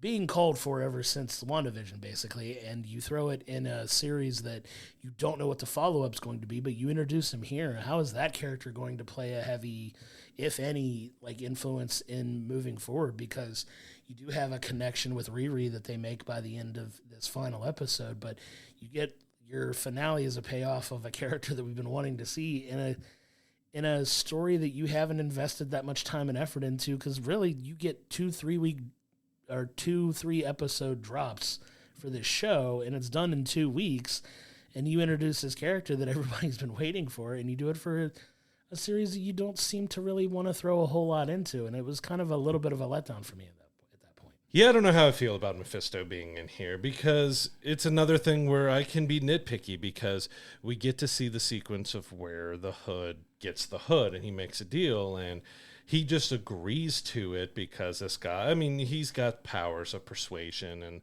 everything else with that. But, like, he basically asked him, do you want to know the terms and what I'm asking in return for you to give? Oh, no, I'll do whatever. Let's go. And we got the same thing with Riri. Like, he's manipulating and he's using his powers to get people to do what he wants. But it's, again, that Riri agrees to make a deal with the devil without knowing what that's going to be. And that just was kind of like, I get it showing his powers and his control and about what he has, but it just felt like no one's questioning. And it lessened Riri for me, because this whole 6-episode series, she gets kicked out of MT, she's trying to get this suit. And then we learn that a lot of where she is because her stepdad and her best friend was killed. And she ends up creating accidentally this AI that is her best friend Natalie, which I'm mixed on that, because I get what they're trying to do. They're trying to do that connection between her having her dead best friend back and the emotion and everything else, but the AI was way too emotional. She acted way too much like a real teenage girl, which, if that's what they were going for, fine, but it didn't feel like, outside of what Tony Stark has done and where, Vision is, AI in here has never, in the Marvel Universe, has not been emotional like that between Ultron and Vision and stuff, but Ultron, got all the internet, sees how everything's doing, and he's acting not exactly impulsively. You've got Natalie taking the suit and running off and causing scenes and showing up when she's told not to and shutting things down and not responding. Like, I felt they went a little too heavy on just how emotional the AI was. Like, I get you're trying to portray it like she's got her real best friend back, but it felt too emotional. And then when we finally get towards the end, like, Riri has to build a new suit to be able to take on the Hood and finish them off, and they're able to build it in the old garage using an old car, and it's like the best looking suit they've created so far. But like, where do you get the rocket engines? Where do you get the boosters? Where do you get the guns? Where, like, you're getting from a scrapyard and a car you had built when you were young. Like, it's a comic book show, but still it's trying to do a grounded, realistic story of a girl dealing with these struggles and emotions and everything else, but yet she's able to build a suit from a car and scraps that's better than anything she had built before. But that's also another complaint, is that she doesn't really use a suit that much in this show. She uses it as transportation, but as we don't get like Iron Man-esque battle sequences and fights, even like the final fight sequences with the Hood, she's barely really even using the suit. She doesn't use the guns. She barely uses the boosters. She doesn't use much of it. So the suit, even though it's core and essential to her story, it's kind of just barely used. Yeah, that's a major complaint I had about this too. Like, you put so much emphasis on the suit, but you don't really use it and use it to its full capabilities, right? Because you want to see that. And I wonder if that's just a limitation budget-wise for the show, that maybe not have been able to make it work. Like, maybe they were stretching the limits of the effects budget at that point. Maybe. They just couldn't have. And there's a number of different logistical reasons why they may have not have included that for reasons like that. But you're still wanting to see it. Like, this is Ironheart. She's, a tech genius and everything like that. And it's cool to see her build the final suit like it was, even though you have to kind of turn your brain off a little bit to see how they can make it look even better than what she was working on before, which you kind of want. When you're making a new suit, you want it to be upgraded. You want it to look slicker and look cooler, which mission accomplished there. The suit looked great. I have no issues with the aesthetics of the suit at that point, but you wanted to see her really fight with the suit. And it was just more about her fighting as herself. Where did she learn this combat training, and how could she do that? They didn't really dive too much into that either, but that's neither here nor there. But you really wanted to see her fight and kick butt with the suit, and really didn't get that as much as I was hoping we would. But it plays a factor in how we have to read this story. Like, there could be a number of reasons why it didn't, but it's still something we have to take into account when we're reviewing this. But there were some highlights in it. There were some, but I think it felt overall just kind of like one note tone wise throughout the entire show, and that leaves me a little bit disappointed in what we got from it, because there was some anticipation for us, at least, around it. Like, we've been waiting to see this for 3 years now, and you kind of start like gritting your teeth when you see like it's being held out for reasons, and you wonder why, and then eventually they cave and put it out, and you get it, and you're just like, okay, I kind of see why they were toying with putting it out or not. But there were plenty of things I enjoyed about it, but I think it missed the mark a lot on it too. That I'm 50-50 on how I feel about it. You could sway me either way and make a good argument for being a pretty solid show to just being an underwhelming show at the same time. Like, I'm really on the fence with how I feel about it. Yeah, I would say in the end I was fairly underwhelmed by it, and I really wanted to enjoy it. I liked the character. Like I said, Dominique was fantastic at Riri. I think she acted well and played the character well. She wasn't given a whole lot. Like I said, she very quickly turned to a life of crime. You finally get what's looking like the resolution, that she's realizing the wrong, that she has her family back. She should have been leaning on her family and friends more instead of pushing behind. As we learn, she's so obsessed over the suit because she feels like she has to protect her mom. She has to protect those that she loves, and the only way she can do that is by creating this suit like Iron Man to be able to protect them. But in the end, she didn't really even use the suit to protect them. Right. She did on her own, which I guess maybe that's supposed to be part of her growth. But she ends up making that deal with Mephisto at the very end, which kind of negates any potential growth you were giving her, because she gave it all up to have her best friend back, which again, like the best friend was annoying to me. I'll just straight up like it. And it was mainly because it's supposed to be an AI that's being too emotional. And then we finally get that at the end. It just felt like she was still just too focused on herself and what she wanted. Yeah, she's a young girl.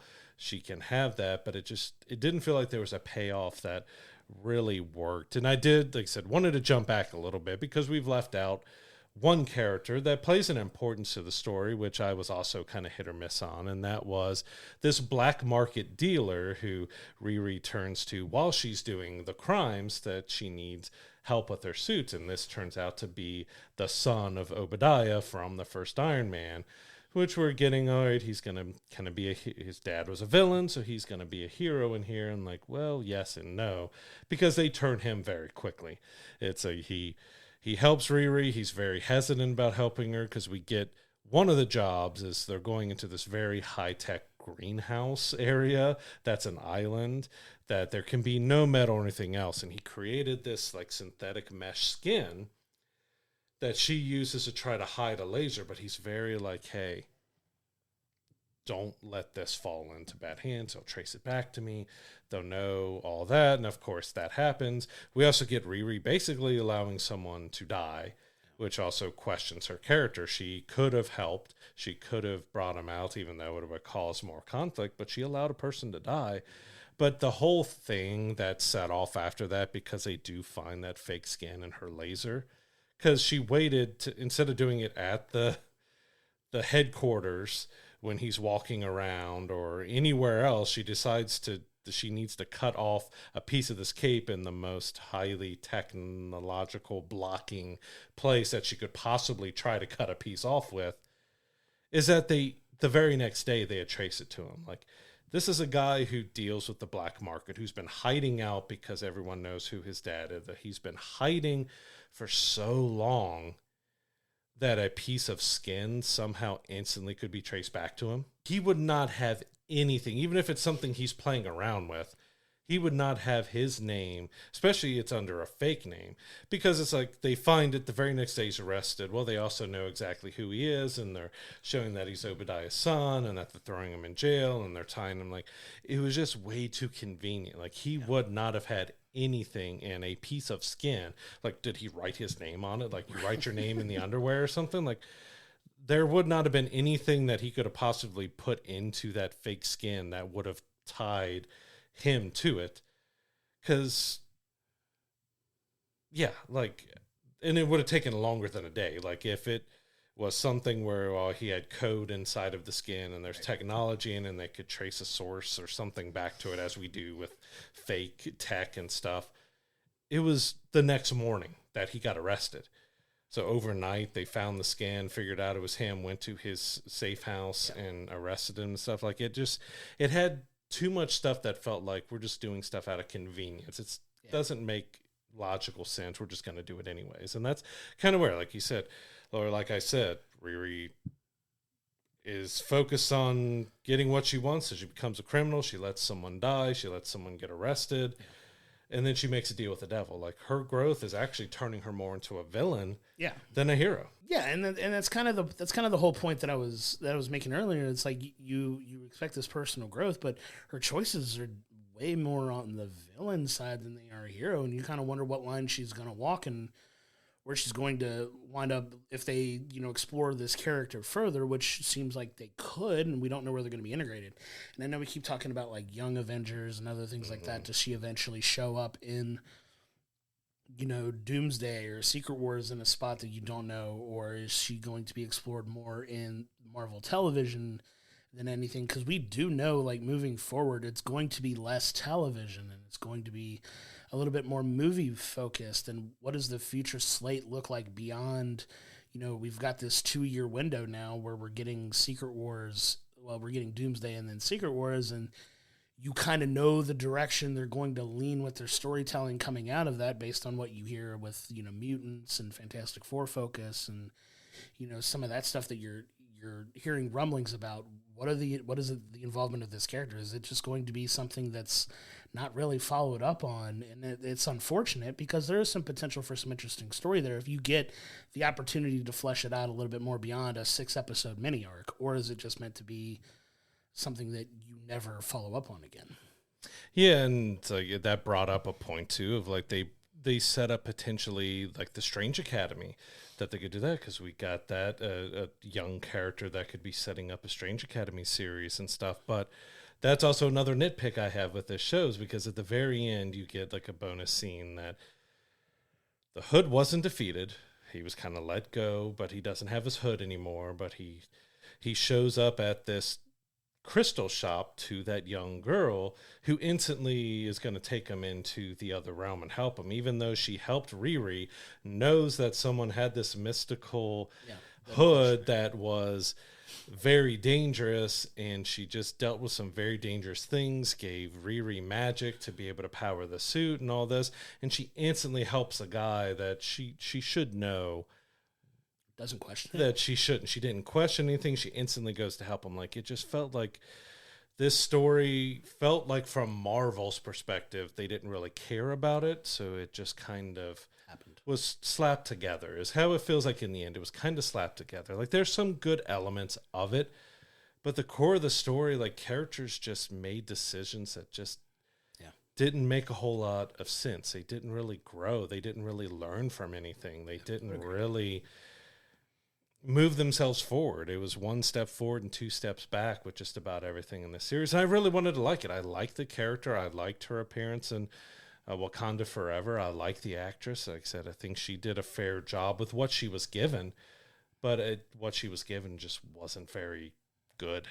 Yeah, it didn't work to move her in a direction that is all that appealing. Like, okay, I think what they were trying to go is the hero kind of becomes a villain but gets a redemption, but then doesn't get a redemption. Like, it was too, like, wavy, you know what I mean, rather than like a linear story that they were trying to tell, which is kind of what you want here on a redemption arc, or at least, like, hey, you start off here, then you hit like this low and you do something, but then you have that, I'm ready to become the hero I want to be, and she's still, like, very much struggling with that. And there's some possible intrigue with that. You can make an argument for that, but we don't know how it's going to follow up, because, like you said, the way this is presented, like, it feels so slapped together that you don't know if they're going to follow up on it. Because how many times have you seen some of these shows get 1 season and is left on a cliffhanger that you don't really know if they're going to follow up on?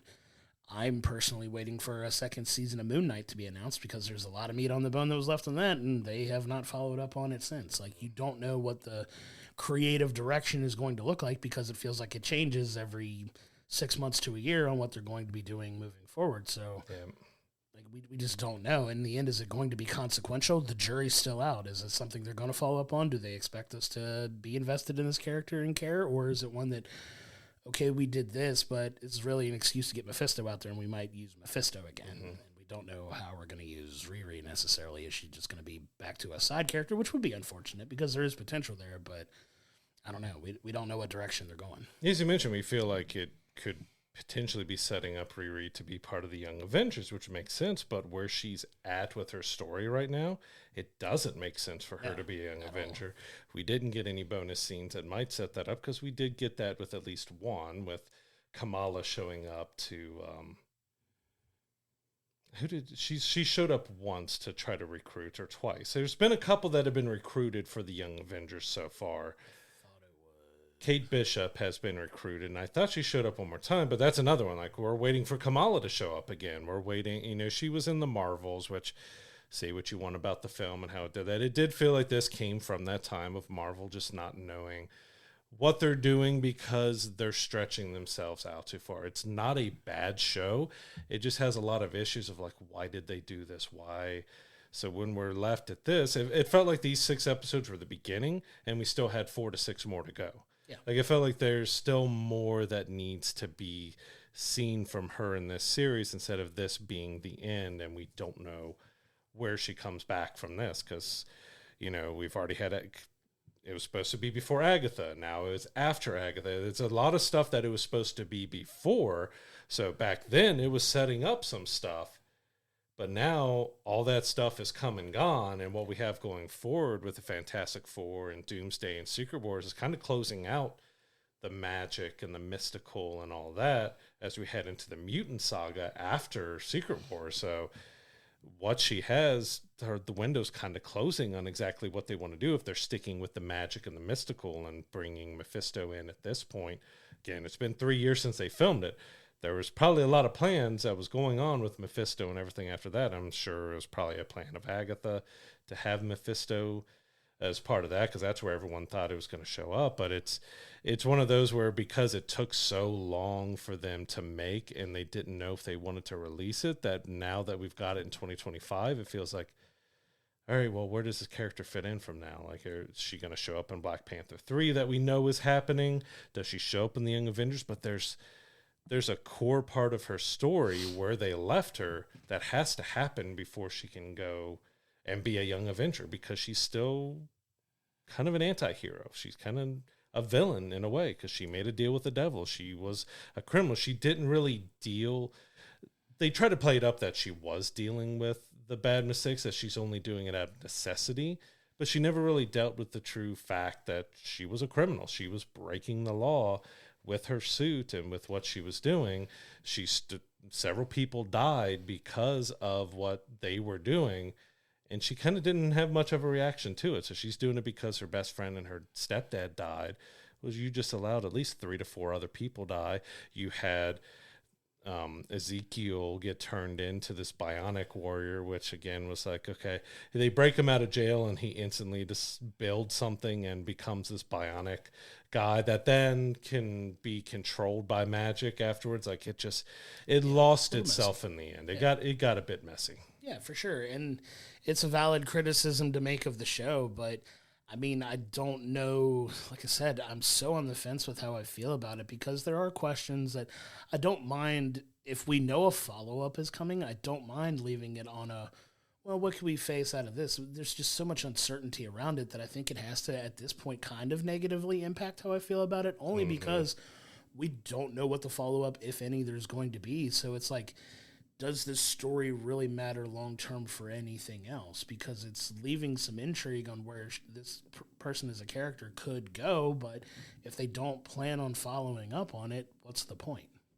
Yeah, so Ironheart, the 6-episode mini-series that's being called, it was more of a miss than a hit to me. It had some good parts. Again, I think Dominique Thorne was great as Riri. It had a good supporting cast around her and stuff with it, but I just feel like it missed the mark really badly with its story. Like, it mixed in magic, it mixed in drama about losing people and losing yourself and trying to find yourself again. But I think in the end, her story arc we didn't get a payoff. We actually got her going more in a downward spiral than bringing herself up. And with the knowledge of not knowing where she could pop up again, it leaves you like, okay, what were they really trying to do with this? So fortunately, I'm going to give this like a 6.5. I think it had more misses than it did hits. There's a lot of annoyances. Stuff with the story just felt like convenient that we'll do this, and it didn't really make much logical sense. Like, I thought it was well shot.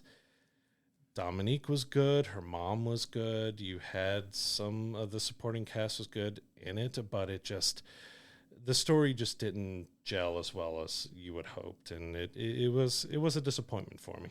Yeah, for sure. I'm giving it a 6 myself, just because there were so many missteps along the way for this. Like, you really wanted to see them.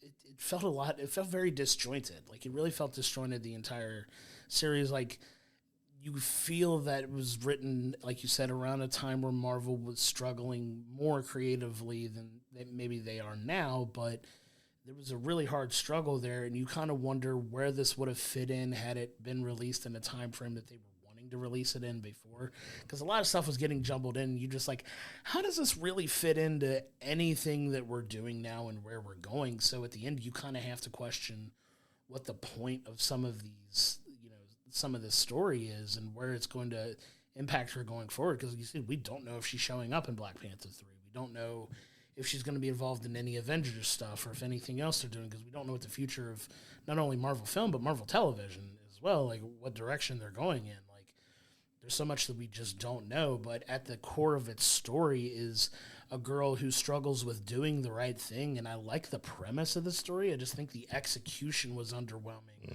on what they were trying to do with it, because she does have this struggle of dealing with trauma and not dealing with trauma, but still trying to meet this goal you have, but doing very villainish things to do it and not really following up on reconciling with that and dealing with it like they try, but I don't think it was executed as well as they wanted it to. And for that, I really have to drag it down, because like the promise was there, and that's where I think the most disappointment I have with it is from, because the premise is really good. Like, I really like the potential of that story, and had they executed it better, I could have liked the series more.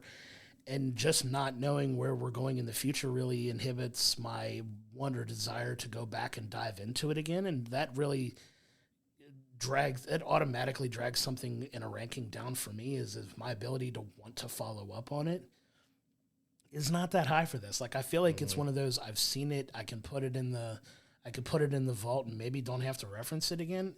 And that's unfortunate, because I really think the potential was there for something really, really solid. And I think they just swung and missed on the execution, and we don't know what the follow-up, if any, is going to be. So at that point, it's like, well, do we really need to talk about it outside of today? Like, I don't know. And that really sucks, because I really wanted to like this. I really wanted to do well. There are characters that did do well with the limited things they were given to do, but the overall total story was an overall miss for me, because I don't feel like it's moving in a direction that we can address without knowing what's coming next. And yeah, I agree. And in the end, we got more dynamic out of the Hood story than we got out of Riri. And it's called Ironheart. Yeah. And we got more out of the Hood because he got kind of a full thing, and then we left him in a spot that we don't know where he's going. But then that also added more like, okay, she's just going to help him instantly because he knows you do magic. Like, it just had so many missteps. I wanted to like it. I was really looking forward to it. I like the character. I like the actress behind it. They could have done something. I enjoyed doing the dramatic, and that's where there's this polarizing between Superman and between Ironheart here, and doing them both in the same episode, because you got the bright and colorful, and you have the dark and gritty and more serious with Ironheart, and it could have been really good. It just missed so many steps with the story where it just didn't feel like it felt like we needed 4 to 6 more episodes to finish out the season, to run through the Mephisto stuff and leave her in a better place, because it's one of the very few Marvel properties here now that we kind of left off with our hero not quite being a hero. Yeah. Like, we left her in a place like, okay, well, are you trying to paint her? They kind of left her in the middle, because it's like, are they trying to paint her as she's going to be a problem or a villain? Are we putting her as an anti-hero that will always just run in the middle? Or are we leaving her off as a hero? Because you didn't leave her as a hero. You left her in the middle of, she's still making bad decisions, and she didn't really learn anything from what she went through here. I would be a little more forgiving if we knew what the follow-up was going to be. Like, hey, this is 6 episodes. We're coming back with another 4 to 6 episode, like you said, second season, where we flesh that out and we get her, struggle with making this deal with Mephisto and knowing that she's going on a darker path to get what she needs, but she still wants to do the right thing. And how does she reconcile that now that she's made a deal with the devil? Like, if we knew there was a follow-up coming, I'd probably be a little bit more forgiving, but we just don't know. And that hurts, and that sucks, because, like, I like a guy who likes completing stories. Like, give me a story wrapped up nicely in a bow, and I'm good with it. But there's just so much hanging out there that we don't know what, or if any, conclusion we're going to get for it. Like, she's a character that's stuck in kind of a purgatory, and it's unfortunate, because I really want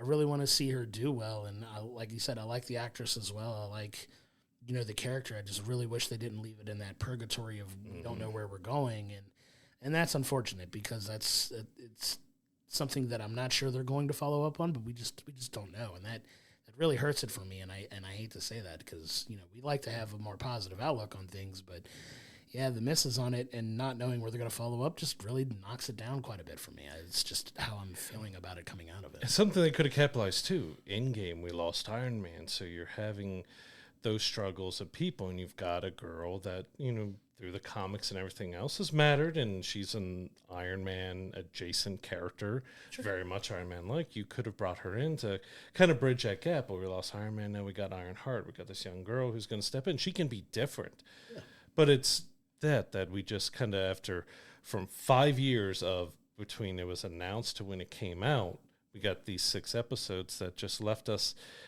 wanting more, but not in a good way. But in a way like we feel like you didn't finish the story you were trying to tell. You left in a spot that just like, okay, is it going to be another 5 years and then past Secret Wars before we see a conclusion with how long it took to get this out? Like, it does feel like this is part 1, and we really don't know or think we're ever going to get the part 2 to it to finish off the story. It just feels like an incomplete story, which is unfortunate. Like it's got good elements to it, but it just failed its execution. It was a disappointment to me. Like, I enjoyed bits and pieces, and I enjoyed some episodes more than others, but it kind of lost its way, especially because it tried to introduce magic and Mephisto and everything else, and it just didn't feel like any of those were a big payoff because the characters they introduced here, you got Sacha Baron Cohen being Mephisto, and we did get, if you looked at that spoon, when he was stirring his tea talking to Riri, you got to see the red Mephisto but this is the 3rd time we've had Mephisto, because we had him in the Ghost Rider, Nick Cage Ghost Rider movies, not MCU, but we had him. We have yet to have him as the Red Demon, too. Like, we had him in human form. So they could have ended up showing him past the spoon in the demon form, but we got yet a 3rd introduction of Mephisto in live action as a human. Yeah, and that was kind of, that's nitpicky. But it's like you've got a character that a lot of people like and know, but you're still just giving us a human form. Yeah, and I agree with the notion of it being incomplete, because at the end, that's kind of what it feels like to me. And, I want to say, like we said with our Superman review, I want to reiterate here for people, don't let us having kind of a negative impact of watching this impact your ability to watch it and form your own opinion. Please go check it out. Every one of these episodes is roughly 42 minutes to an hour for airtime. Like, you can get through the 6 episodes very quickly if you wanted to. Go check it out and watch it. If you think we're missing the mark and we're not connecting the dots somewhere, please come tell us. Come to our YouTube comments. Come to our TikTok comments. You love to yell at us at TikTok. Come yell at us there. Like let's have a conversation about it and let us know what you think if we're missing the mark. Please go form an opinion yourself. If you're interested in this story and this character, go check it out and let us know. Did we miss something? Are we not seeing a bigger picture here? Because, we're just kind of taking it and forming our own opinions on it too. We're not expert storytellers by any means. If we were, we would be writing scripts ourselves too. We're just kind of taking this content as it comes and giving our genuine reactions to it. But yeah, go see it and, form your own opinion for sure. Yeah, and you could love it. And if you loved it, that's great. Glad that you were able to find something out of it. It was just, we were looking forward to it so much and taking so long to finally get it, and this is what we got, feeling like we got an incomplete story is what we're messing with. If there was another 4 to 6 that really wrapped this up well, we'd probably feel a lot better about it, that it could add a weaker front end, but a better back end, but we may never see that back end. So yeah, check it out. And again, with Ironheart here, it's free. It's on Disney Plus. You can stream all 6 episodes right now and form your own opinion on it. We were unfortunately disappointed by it, and it's one, like you said, I don't know if I would ever return to it, even though I like the character and I like the actress who plays Riri. It's just like, it kind of left a bad taste in my mouth because they didn't give us a good, complete story. I will say, though, if they do plan on following up on this and we get a 2nd season, I'll probably give it another go and give it another opportunity to watch if we know there's a follow-up coming, because there's so much we don't know about the future of that character right now. That's why it feels so incomplete and kind of lackluster for me, because we don't think there's going to be a payoff to the story. And you're just like, well, she didn't really grow. Like, why did we just go through 6 episodes of this to not know what the future is going to be. So, you know, maybe we're missing something. Maybe they've come out and said something that we didn't catch. But as far as I know, there aren't any concrete plans to follow up with this character right now. And, you know, that's unfortunate that they left it where they left it. And we don't know if we're going to see that character or that story go any further than that. And that's why I have to knock it as much as I did. But, man, if they want to follow up and make right for it, I'm all for it. I want to see them kind of pull the nose up on it a little bit, but it just left so much to be desired that I had to kind of knock it like we did, you know, and that's unfortunate. And we also know that Ryan Coogler had a hand in developing and bringing it together, and he is, like, go look at our review for Sinners and how much we praise and loved his storytelling in that, and I've enjoyed both Black Panthers, and some people are a little lesser on the second Black Panther, but that was such a difficult situation where you have an actor pass away in real life and you're trying to do a follow-up to the film while dealing with an actual death and all that, and I think they did. It's tough, and plus you also have Marvel saying, well, we need to use these characters and we need to do this. Like, you're not fully in control of these stories that you're telling in the Marvel universe because they have such a connected universe, and they're trying to bring it back now, not 3 years ago when it was filmed, of like, okay, we need to have a connected universe, but have, well, you don't have to have watched this show or this movie to understand what's going on in this one. Not as much. It's helpful to know what happens in Wakanda Forever, but it just kind of disappointing knowing that it had his involvement some. We don't know how much he was able to help or do with it. It just felt incomplete, and that's the biggest thing I can say about it. It just felt like the elements are there, but it just felt so incomplete.